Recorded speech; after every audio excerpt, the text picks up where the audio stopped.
সেই দিন একটা ভিডিও নিয়েছিলাম কচু ক্ষেতের। তো কচু ক্ষেত ওই দিন নিরানো হয় নাই, ঘাসে একদম পুরো ভরপুর ছিল। আজকে যদিও দেখেন সব কচু ক্ষেত নিরানো হয়ে গেছে, কোনো ঘাস টাস কিছুই নাই। আর লতিগুলাও একদম স্পষ্ট, মনে হইতেছে একদম বিছায়া রাখছে। কচু ক্ষেতের কচুর লতি এই যে দেখেন কত বড় বড়, বিশাল বিশাল লম্বা লম্বা এক একটা হয়েছে, এত বড় বড়। এই যে একটা কত বড়, এই যে এখান থেকে শুরু ওই যে ওই পর্যন্ত।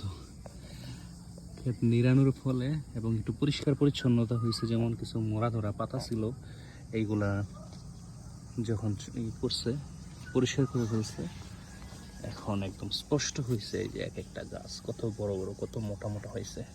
এই যে একটা, এগুলো সব দেশি দেশি কচু ক্ষেত, দেশি কচুর লতি। আর লতি ছাড়তেছে এই যে ছোট ছোট করে, কিভাবে হয় দেখছেন, দেখতে অনেক সুন্দর লাগে। এই যে একটা বের হইতেছে, এই যে এখানে একটা ছোট ছোট, এইগুলোই অনেক বিশাল বড় বড় হবে একটা সময়। এই যে আরো এদিক দিয়ে বের হইতেছে, এই যে একটা পিচ্ছি পিচ্ছি, এগুলো অনেক বড় হবে কারণ ক্ষেত নিরানো হয়েছে, এখন আরো হৃষ্টপুষ্ট হয়ে বড় হবে। এই যে সমানে ছাড়তেছে, এই যে একটা, এই যে একটা পরিষ্কার হওয়ার ফলে অনেক অনেক সুন্দর দেখা যেতেছে। এই যে একটা বের হয়েছে, এরকম অনেক আছে অনেক আছে অফুরন্ত। মনে হয় যে 3-4 দিন পরে আসলেই দেখা যাবে পুরো ক্ষেত ভরে গেছে। এই যে একটা দেখেন কত বড়, এই যে শুরু হয়েছে ওই যে ওই পর্যন্ত গেছে, এখানে 2-3 হাত হবে।